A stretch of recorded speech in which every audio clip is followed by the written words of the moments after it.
this is like a personal testimony and a personal message. I hope it will reach the Mr. Duterte, the president of the Philippines now.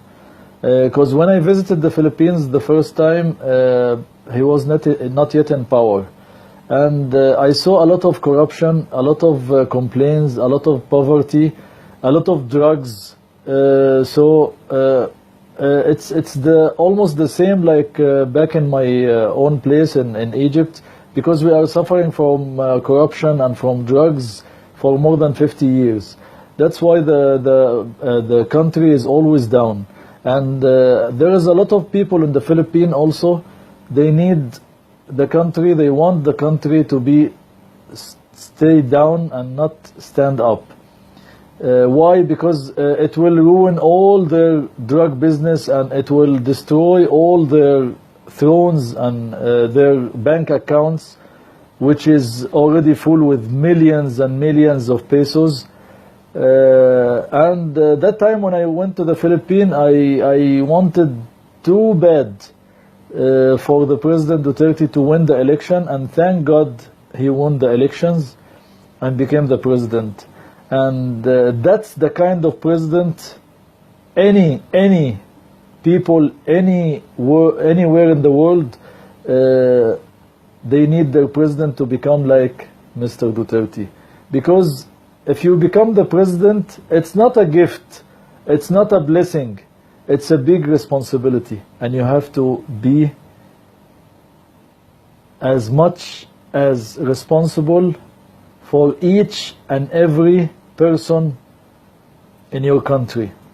But the people, most of the people all over the world, they think if you become the president, it's like a gift, and it's a big chance for him or for her to get the most benefits from that position before it leaves the power.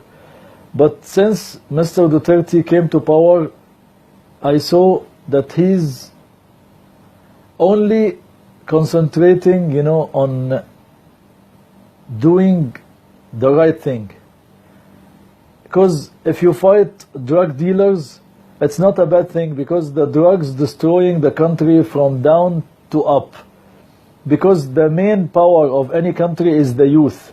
So most of the drug users are youth, not the old people, the youth. So if you destroy the youth of any country, this country is useless.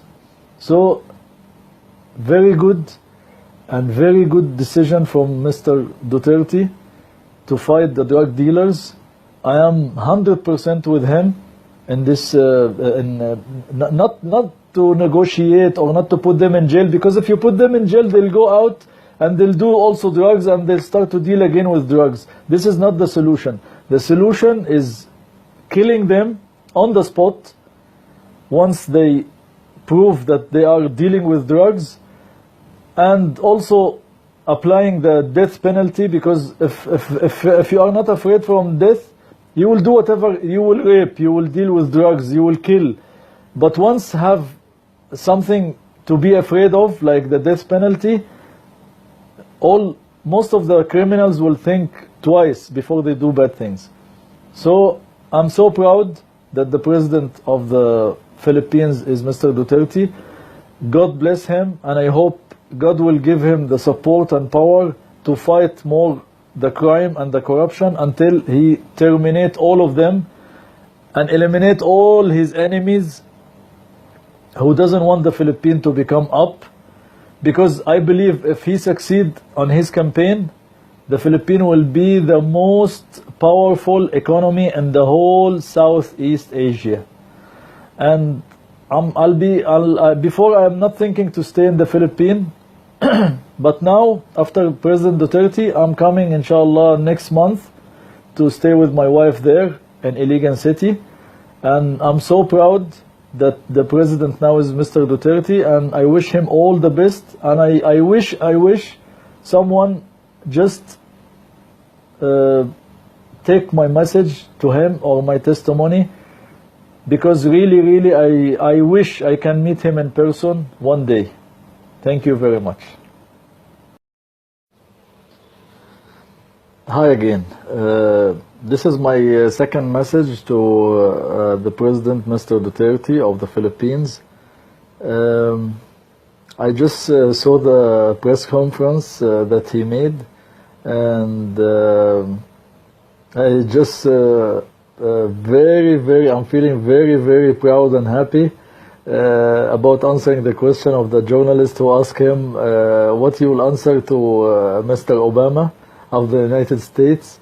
And I really like the reaction of the President Duterte, and I really like his answer, because this is a very logical and very good answer, because America is always saying that they are the leaders of democracy and leaders of human rights, and they are the first people who's not keeping the human rights or not taking care of the democracy.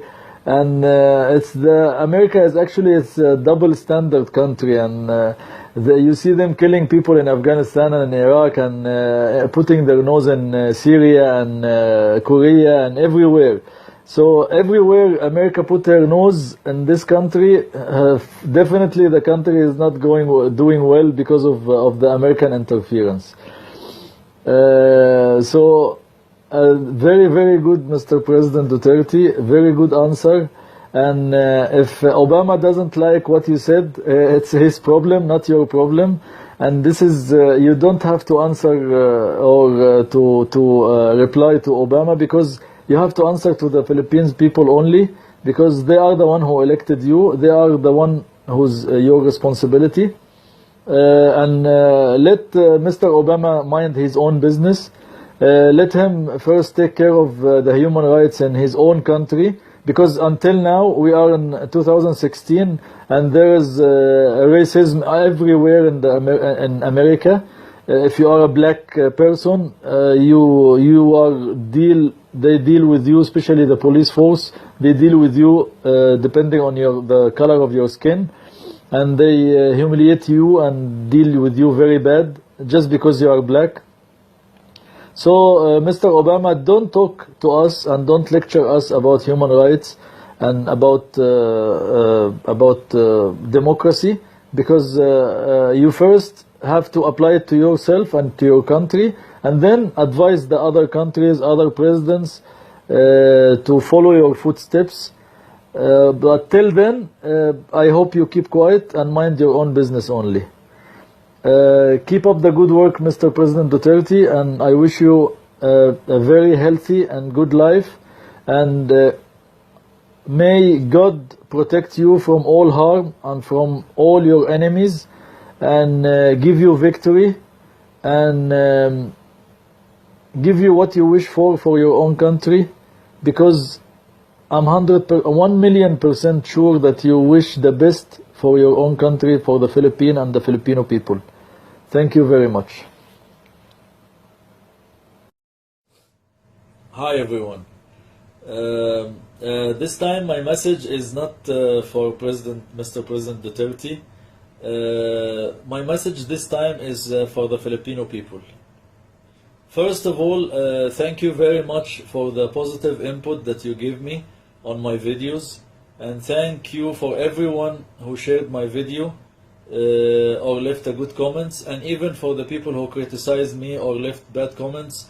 Thank you also, because it gave me idea about how many supporters and how many non-supporters to the president. And thank God that like you can say 95%, more than 95% positive input, and only less than 5% is negative input. So thank God for this, that most of the people is with the president. And for you people who's supporting the president, I just my advice to you is first of all, give him more time, because some of you sometimes will feel frustrated, you know, because he need the change to become fast. You know, this is a long process, and don't forget that Philippines is having corruption for how many years now, and it's a long time in corruption, so it will take him more time to clean this corruption and to get rid of criminals and drug dealers. So just be patient and give him more time.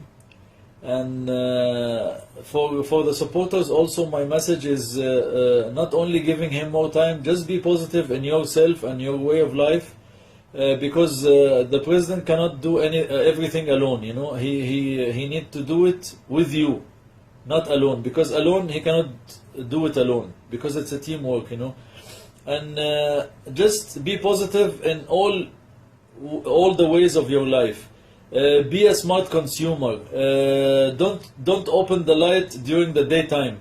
Just use the light of the sun to light your house. Because you will ask me how it will affect your country, how it will affect your economy. Of course it will affect, because if you open the light during daytime, you will put more load on the electricity grid of the whole Philippines. And while there is other places more important need the electricity, even on daytime, they cannot use the sunlight to operate. You know, like army camps, like hospitals, like factories. So just be a smart consumer, because if you all do this, it will eventually it will support your economy somehow. So just be more positive. Just be more smart, and you will see the difference in a few months, believe me. But you must start with yourself. Don't expect the country to change and you are the same. You must change yourself also. And for the people who hate the president, I'm telling you the same also advice. Just give him more time, because if you hate his ways, just give him a chance. Give him a chance to see the result. If you don't like what you see, then criticize him. Don't criticize him from the beginning, because if you do this, it's either you are a drug user or drug dealer, or you are corrupted. That's why you don't like him. And in that case, I advise you to follow the right path, because God is not supporting this way of life. God is not supporting the drug dealers, or He doesn't like the drug users, or He doesn't like the corrupted people. So just not for Duterte's sake, or not for the Philippines' sake, for your own sake. Rescue yourself first, and then criticize later. I think that's all. Thank you very much once again for watching my videos, and thank you for all your support, and see you in the next video. Bye bye.